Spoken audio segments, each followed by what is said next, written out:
एक बार फिर से स्वागत है आपके अपने YouTube channel Siddhartha job point में। आज बहुत इम्पोर्टेंट टॉपिक जो संज्ञान और संवेग से है, आपको YouTube पर बहुत कम इस टॉपिक से वीडियो मिलेगा।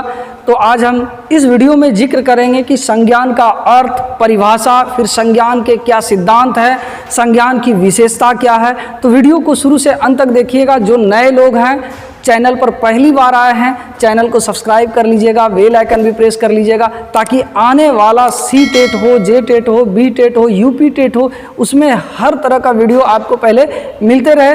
तो आइए हम लोग इस वीडियो में शुरू करते हैं। इस वीडियो में हम लोग देखेंगे कि संज्ञान का अर्थ एवं परिभाषा, संज्ञान की विशेषता, बालकों में संज्ञानात्मक विकास कैसे होता है, और इसी में जिक्र करेंगे कि जीन पियाजे संज्ञानात्मक विकास के स्तर कितने बताए हैं। फिर इसमें देखेंगे हम लोग संज्ञानात्मक विकास का सिद्धांत, जो दो सिद्धांत है पूरे डिटेल से देखेंगे, साहचर्यात्मक सिद्धांत और विकासात्मक सिद्धांत। फिर इसमें देखेंगे संज्ञानात्मक विकास के निर्धारक तत्व। संज्ञानात्मक विकास के निर्धारक तत्व कौन कौन से हैं जिसके वजह से आपके संज्ञान प्रभावित होते हैं। तो आइए वीडियो को बिना देरी के शुरू करते हैं। संज्ञान का अर्थ क्या होता है? ये नॉर्मली संज्ञान का अर्थ होता है जानना, पहचानना, समझ या ज्ञान। जब किसी बालक को किसी चीज़ का पहचान हो जाती है, किसी चीज़ का ज्ञान हो जाता है, किसी चीज़ का बोध हो जाता है, तो उसी को कहा जाता है संज्ञान।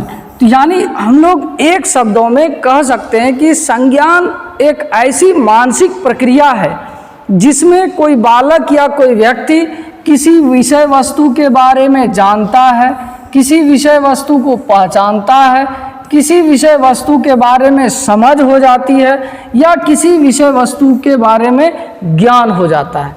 नहीं, हम लोग भी देखते हैं कि कोई नया चीज़ होता है, जब उसके बारे में हम लोग जान जाते हैं तो वो चीज़ क्या हो गया, हमारे लिए संज्ञान हो गया। संज्ञान के संबंध में हिलगार्ड क्या कहते हैं? हिलगार्ड कहते हैं किसी व्यक्ति ने स्वयं अपने बारे में तथा अपने पर्यावरण के बारे में जो विचार, ज्ञान, व्याख्या, समय व धारणा अर्जित की है, वही संज्ञान है। यानी हिलगार्ड कहता है कि हम संज्ञान उसको कह सकते हैं जो कोई व्यक्ति अपने बारे में या अपने पर्यावरण के बारे में किसी चीज़ के, यानी कोई विचार है वो जान जाता है, या किसी चीज़ के बारे में ज्ञान प्राप्त कर लेता है, उसका व्याख्या कर लेता है, या फिर उसके समय व धारणा के बारे में जान जाता है, तो वही क्या है, संज्ञान है। शैक्षणिक प्रक्रिया में अधिगम का मुख्य केंद्र संज्ञानात्मक क्षेत्र होता है। यानी आप कोई चीज़ अधिगम प्राप्त करना चाहते हैं तो बिना संज्ञान के आप अधिगम प्राप्त नहीं कर सकते हैं। यानी संज्ञान होगा तभी आपके चारों तरफ क्या होगा कि अधिगम, चारों तरफ के पर्यावरण के बारे में आप अधिगम प्राप्त कर सकते हैं। संज्ञानात्मक क्षेत्र में अधिगम का उन मानसिक क्रियाओं से जुड़ा होता है जिनमें पर्यावरण से सूचना प्राप्त की जाती है। नहीं, हम लोग जहाँ रहते हैं, हमारा पर्यावरण है, हमारा वातावरण है, वहाँ आसपास जो भी विषय वस्तु होता है, जो भी वस्तु होता है, जो भी चीज़ें होती है, जो भी घटनाएं घटती है, उसके बारे में हम क्या करते हैं, जानते हैं और सीखते हैं, देखते हैं, सुनते हैं और फिर उसके बारे में जानते हैं। और जैसे जान गए उसके बारे में तो हमारे लिए वो क्या हो गया, संज्ञान हो गया। यानी संज्ञानात्मक क्षेत्र में अधिगम उन मानसिक क्रियाओं से जुड़ा होता है जिनमें पर्यावरण से सूचना प्राप्त की जाती है। इस प्रकार इस क्षेत्र में अनेक क्रियाएं होती हैं, अनेक क्रियाएं जो सूचना प्राप्ति से प्रारंभ होकर शिक्षार्थी के मस्तिष्क तक चलती रहती है। यानी संज्ञान क्या करता है कि अनेक क्रियाएं होती है। हम किसी चीज़ के बारे में, हमारे मस्तिष्क को सूचना प्राप्त हुआ और उस सूचना के बारे में हम क्या करते हैं, विश्लेषण करते हैं, प्रत्यक्षीकरण करते हैं, देखते हैं, सोचते हैं, विचार करते हैं, समस्या समाधान करते हैं। तो ये सब क्या है, एक तरह का मानसिक क्रियाएं हैं, और ये सूचना प्राप्ति से प्रारंभ होकर शिक्षार्थी के मस्तिष्क तक चलती रहती है। यह सूचनाएं सुनने या देखने के रूप में होती है। नहीं, हम लोग क्या करते हैं कि कोई भी सूचना सुनते हैं, देखते हैं, प्राप्त हो जाती है, जो कि हमारे मस्तिष्क में हमेशा चलते रहता है ये चीज़। आगे हम लोग संज्ञान की विशेषताएं देख लेते हैं। संज्ञान की क्या विशेषताएं होती है, एक एक करके यहाँ से प्रश्न रहता है कि निम्नलिखित में से संज्ञान की क्या विशेषताएं नहीं है या कौन सी विशेषता है। तो इस तरह का रहता है, आप चाहें तो इसको नोट कर सकते हैं। तो संज्ञान के अंतर्गत बहुत सी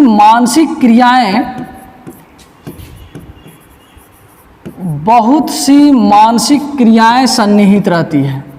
बहुत सी मानसिक क्रियाएं निहित रहती है। अब ये क्रियाएं क्या है?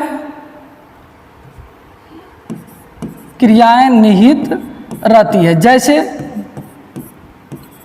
समझिएगा गौर से, भाषा हो गया, स्मृति हो गया, प्रत्यक्षीकरण हो गया,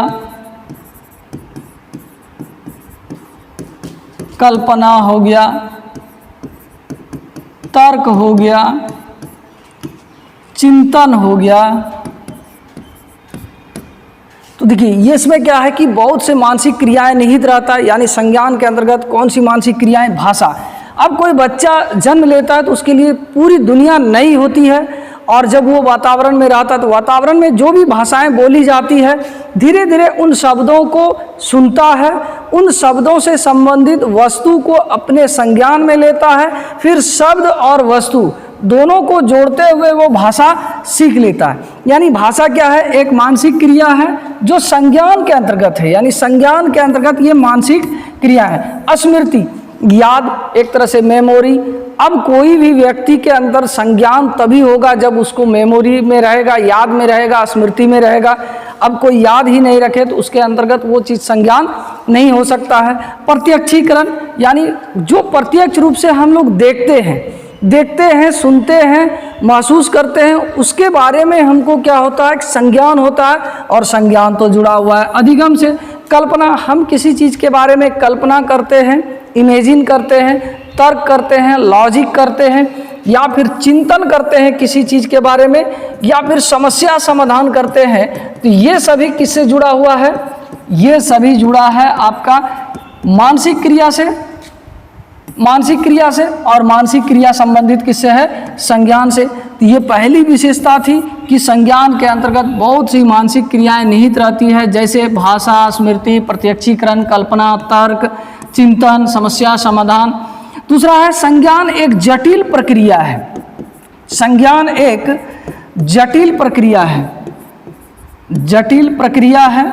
आप लोग पियाजे वाला, जीन पियाजे का जो संज्ञानात्मक विकास का स्तर देखे थे, संज्ञानात्मक विकास देखे थे, वो वाला वीडियो आप डिस्क्रिप्शन लिंक में जाकर देख सकते हैं। बहुत अच्छे से उसको हम डील किए हुए हैं कि संज्ञान एक जटिल प्रक्रिया है। यानी देखिएगा कि छोटा सा मस्तिष्क है हम लोग का, मनुष्य का मस्तिष्क का औसत वजन ऐसे भी 1350 ग्राम ही होता है, और इसमें दुनिया भर की चीज़ें भरी हुई है। ये क्या है? संज्ञान है, एक जटिल प्रक्रिया है। हम किसी चीज़ को सीखते हैं तो तुरंत नहीं सीखते, उसके कई पहलुओं को, कई चीज़ों को, कई फैक्टर्स को हम लोग क्या करते हैं? जोड़ते हैं, समझते हैं, चिंतन करते हैं, कल्पना करते हैं, तर्क करते हैं, समस्या समाधान करते हैं, तब जाके कहीं मेरे अंदर संज्ञान होता है। तो संज्ञान क्या है? एक जटिल प्रक्रिया है। संज्ञान के लिए प्रतीकों का प्रयोग होता है। संज्ञान के लिए प्रतीकों का प्रयोग होता है। देखिए क्या है कि प्रतीक यानी सिंबल, हम किसी चीज़ के बारे में, आप थोड़ा सा सोचिए कि आप कहीं जा रहे हैं नई जगह पर, आप पहली बार वहाँ चले जाते हैं तो आपके अंदर एक सिंबल रहता है कि फलाना होटल, फलाना जगह, फलाना रिलेशन का घर ऐसे ऐसे जगह पर है, इस तरह से जाना है, यहाँ पर कोई की पॉइंट रहता है, या फिर बिजली का खंभा रहे, या कोई वृक्ष रहे, या फिर कुछ रहे, कुछ न कुछ आप सिंबल करते हैं, तभी आप उसको संज्ञान से जोड़ पाते हैं कि हमारा रिलेटिव का घर कहाँ है, या होटल कहाँ है, या फलाना शहर कहाँ है। तो यानी संज्ञान के लिए क्या होता है? प्रतीक का हम लोग प्रयोग करते हैं। उसी तरह अधिगम में भी ये सिंबल का प्रयोग होता है। अब जैसे कि बच्चे को हम सिखाते हैं ए, बोलते ए हैं, दिखाते भी ए हैं। ए फॉर एप्पल, एप्पल लिखते नहीं हैं या लिखा हुआ है, एप्पल बोलते हैं और एप्पल दिखाते हैं। तो इस तरह वो क्या करता है कि सिंबल को अपने मस्तिष्क में वो स्मृति के रूप में डालता है। और एक प्रोसेस है जो पियाजे का है, पियाजे वाला वीडियो देखिएगा तो आपको स्पष्ट समझ में आएगा कि संज्ञान कैसे कैसे बच्चों में होता है। यानी जन्म से लेकर ये जीवन पर्यंत तक संज्ञान चलते रहता है। ये 4 अवस्था जो बताए थे तो उसको आप जरूर देखिएगा, वहाँ से प्रश्न भी बहुत ज़्यादा रहता है। अगला है संज्ञान की क्षमता, संज्ञान की सक्षमता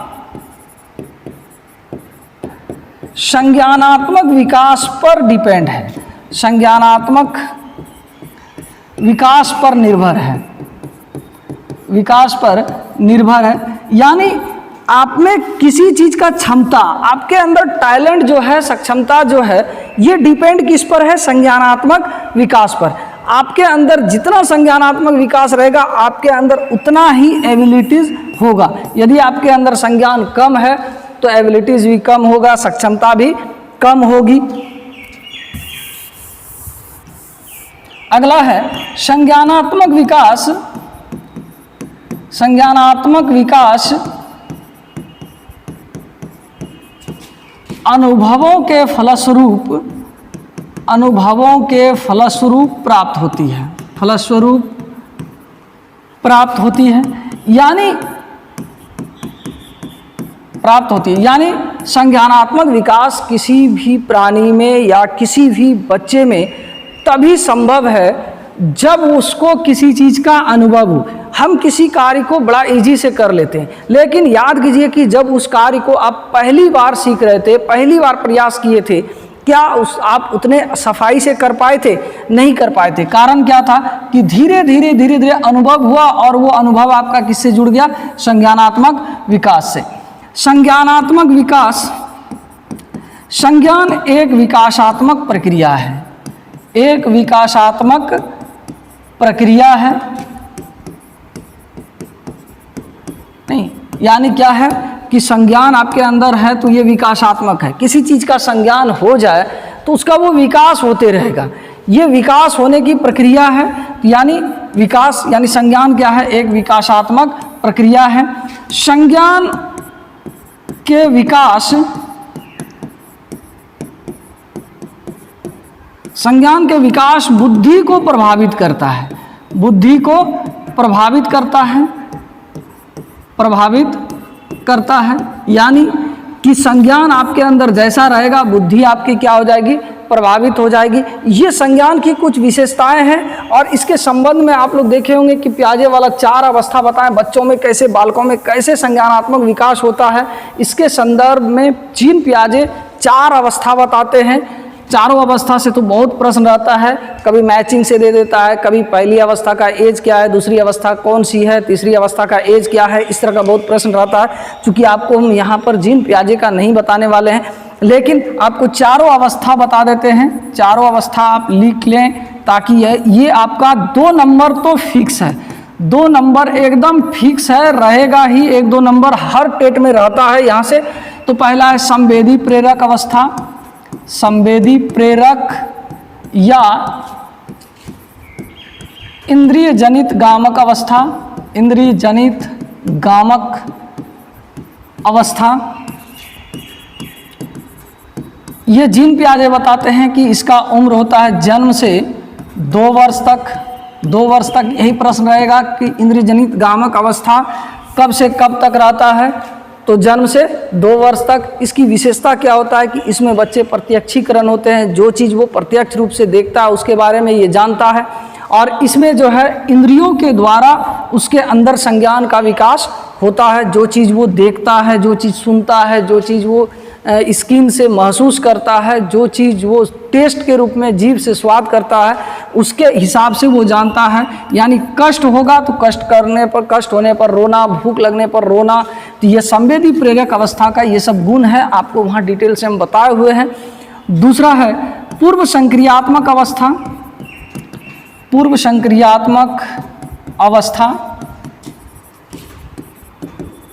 ये 2 से 7 वर्ष, 2 से 7 वर्ष। ये क्या है? संक्रियात्मक अवस्था का मतलब होता है मेंटल ऑपरेशन।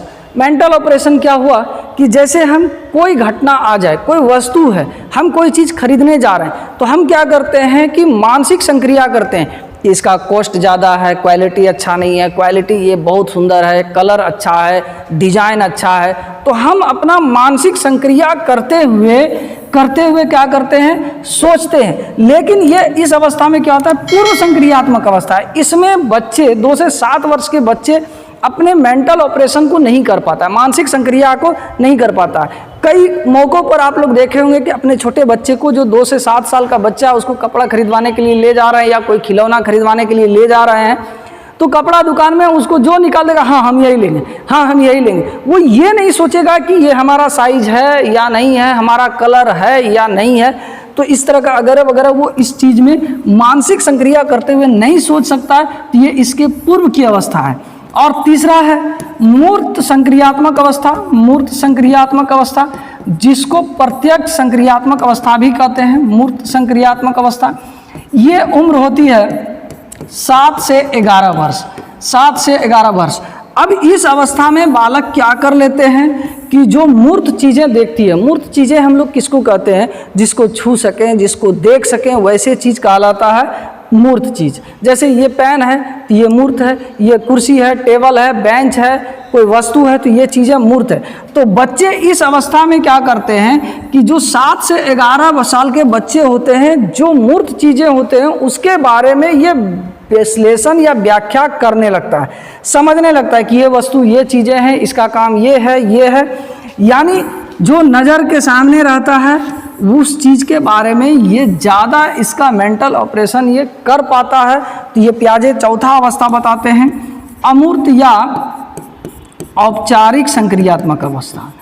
अमूर्त या औपचारिक संक्रियात्मक अवस्था। संक्रियात्मक अवस्था, ये अवस्था जो होता है ये 11 वर्ष से ऊपर होता है। 11 वर्ष प्लस। इसमें क्या होता है कि इसके अंतर्गत ये कल्पना का, चिंतन का, तर्क का या फिर किसी चीज़ के समस्या समाधान हो, विचार हो, इसके बारे में इसका चिंतन ये उच्च स्तर का होता है।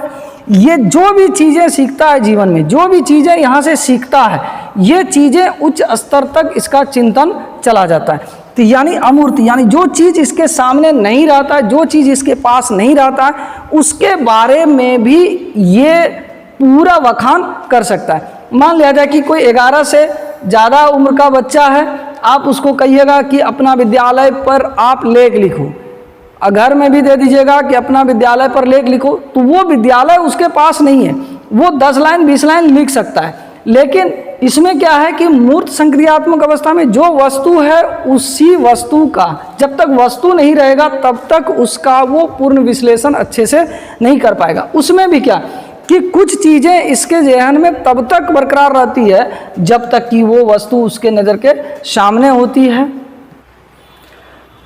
आगे हम लोग देखते हैं संज्ञानात्मक विकास का सिद्धांत।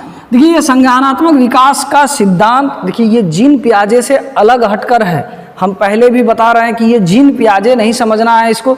जीन पियाजे वाला वीडियो आपको डिस्क्रिप्शन लिंक में मिलेगा, वहाँ जाके देख सकते हैं। अलग अलग कई 3-4 वीडियो इसमें हम बनाए हुए हैं, कुछ प्रीवियस ईयर का क्वेश्चंस भी करवाए हैं, तो आप वहाँ जाकर उस वीडियो को देख सकते हैं। तो यहाँ पर संज्ञानात्मक विकास का सिद्धांत के संदर्भ में 2 सिद्धांत प्रचलित है, एक साहचर्यात्मक सिद्धांत और दूसरा विकासात्मक सिद्धांत। साहचर्यात्मक सिद्धांत क्या कहता है? साहचर्यात्मक सिद्धांत कहता है कि बच्चों में संज्ञान वही चीज़ होता है जो उसके जीवन के साथ साथ चलता है। जैसे हम किसी व्यक्ति के पास हैं, व्यक्ति कैसा सोचता है, व्यक्ति का भाषा क्या है, व्यक्ति क्या चीज़ का प्रयोग करता है, व्यक्ति क्या चीज़ का काम करता है, तो वो हमारे साथ है, इसलिए वो साथ साथ चलता है। अब इसके संदर्भ में हम प्राणी से भी जोड़कर कह सकते हैं कि अब प्राणी से कहने का मतलब क्या कि जो प्राणी है जिस परिवेश में रहता है वो उसके जैसा संज्ञान उसके अंदर होता है। लेकिन अब कहने का मतलब किसी जानवर के बच्चे को हम रख देंगे मनुष्य के बीच में तो उसके अंदर मनुष्य जैसा संज्ञान नहीं हो सकता है। तो साहचर्यात्मक सिद्धांत क्या कहता है? कहता है कि जो बच्चे में संज्ञान होता है जो उससे रिलेटेड होता है, जो उसके साथ संबंधित होता है। नहीं, जो बच्चे हैं उसके माता पिता क्या करते हैं, माता पिता के साथ उसका संबंध कैसा है, माता पिता व्यवहार कैसे करते हैं, दोस्तों के साथ खेल कौन से खेलते हैं, ये सारे चीज़ जुड़े होते हैं साहचर्यात्मक सिद्धांत। यानी वातावरण में जो चीज़ें मौजूद है उसी से वो सीखता है, उसी से वो उसके अंदर संज्ञान होता है। वातावरण में जो चीज़ें मौजूद नहीं होती है उसके बारे में उसके अंदर संज्ञान नहीं होता है। दूसरा है विकासात्मक सिद्धांत। ये कहता है क्या कि विकास करने की एक प्रक्रिया है संज्ञान। यानी पर्यावरण में हम रहते हैं, वातावरण में हम रहते हैं, पर्यावरण में धीरे धीरे रहते रहते बच्चे क्या करता है कि स्वतः उस चीज़ को एक्सेप्ट करता है। मान लिया जाए कि वातावरण में सब कुछ हो रहा है और बच्चे शिथिल रहे, बच्चे एक्टिव नहीं रहे, क्रियाशील नहीं रहे, तो बच्चे में विकास, संज्ञान का विकास नहीं होगा।